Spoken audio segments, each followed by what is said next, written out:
Welcome mates, I am BloodThirstyLord by Lordy, and today we're back on Halo Infinite with another news video that you don't want to miss out on. As we talk about the topic of customization and how it's most likely the biggest hindrance and biggest mistake that 343 did to Halo Infinite and its whole experience. We'll talk about that within this video, shall be quite fun. But before we do get into this video, there's only a small percentage of mates that watch the video that are actually subscribed. Leave a like, show support, click the subscribe button to keep up to date, press that join button to become a member on the channel. So without further ado, let's get straight into this. The idea of customizing your character is something that's been in games for many generations. And then you go back to the beginning of Halo, how you can change some of the colors, and then go throughout the progression of Halos, and you see how you can change the armor pieces, how the customization got better and better, and you can see the progression, how much it was there, how much we took for granted, and now with Halo Infinite, and how 343 is controlling it alongside Microsoft, it has turned out to be the worst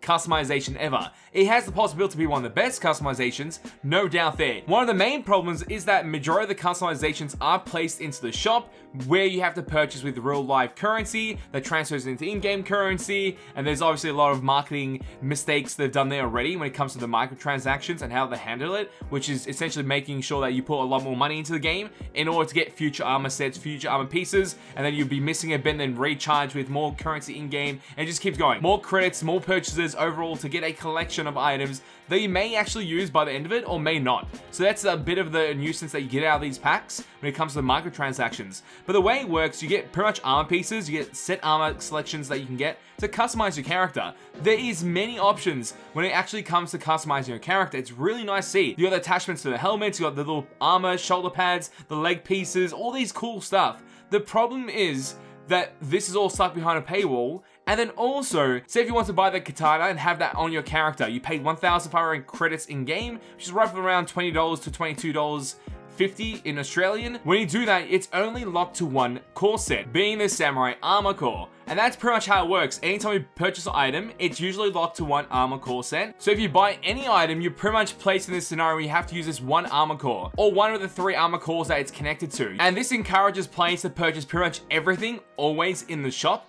because you can't just purchase one item and expect it to work on all armor cores and have like that flexibility that you should have when it comes to these elements here. You purchase an item, you should be able to use it on whatever aspect of customization.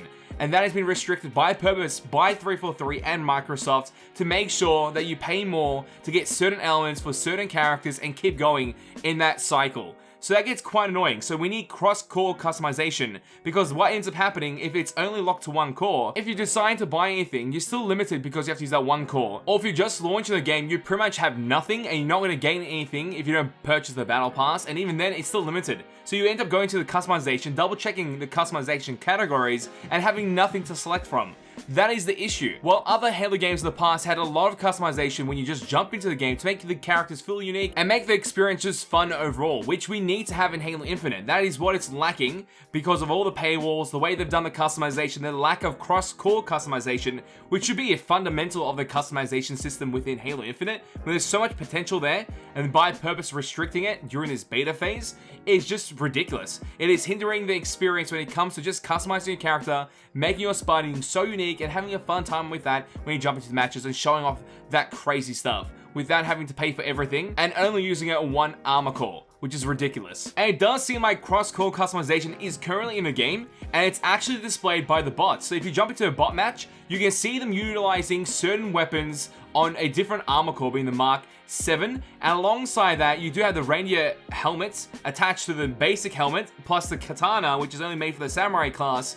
It's just all over the place, which is nice to see because that's what you should have by default in a game like this. With such huge potential behind the customization, it should already be there. There's also another unintended feature by 343, which seems to be a glitch where you can actually place other attachments of helmets onto other helmets, and it looks quite clean and actually works together really well. It looks like the mesh actually changes to fit those helmets no matter what they are. So that's really nice to see that there is some type of cross-core customization, but sadly just restricted. Why? No answer why yet, except microtransactions, more currency coming into the game, more money, more everything.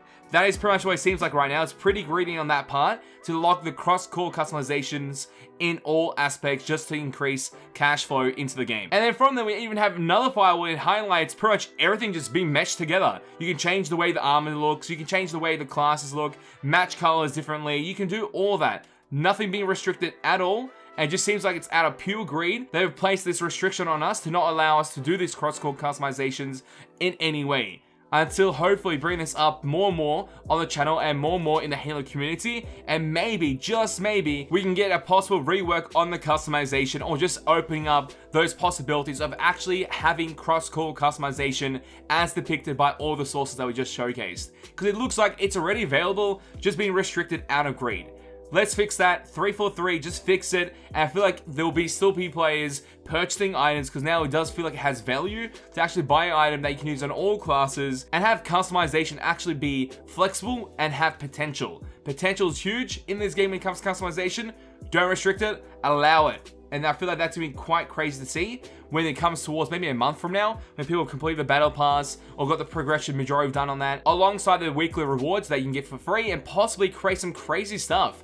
Especially if cross-core customization is open, because the most recent armor coding that we did receive would work really well with other armor cores, being a samurai, and especially maybe other cores in the future, because I'm expecting a lot of armor cores to release and then have nothing on it. If that's the case, if you have cross-core customization, all the stuff that we've received through grinding the game, enjoying the game, or even purchasing, if the cost of microtransactions are reasonable and people want to buy certain bundles, I can completely understand it. It happens in every game. So why not have that option open and then create these crazy possibilities for customization? Because I can see some whack stuff happening in a good way though. Like crazy customization, and you see that in a game, you're like, wow, that guy grinded the game, may purchase a couple of things here and there, but it looks amazing. And I always hated the customization aspect when it comes to games in first person, because you don't really see it as much, except for the intro, except for big team battle. When you jump into the actual vehicles, that's when you get to see it. There's little animations here and there, but having that gives the character personality, your Spartan personality, that special touch that you want to give to your character to make it just unique. And that's so much in a game. It means so much, has value behind it. Having that experience when you get to customize your character, make it so cool, and jump into the match and show it off,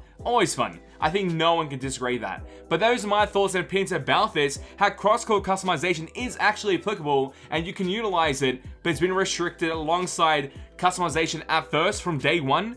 Is still the biggest issue in the game, the biggest hindrance towards the game itself. Not in the gameplay, but just the other aspects that people want to enjoy in Halo. Customizing your character, it's a big part about it. But mates, tell me your opinions and thoughts in the comment section down below. As I invite you mates for a discussion, I would love to know what your opinions and thoughts are.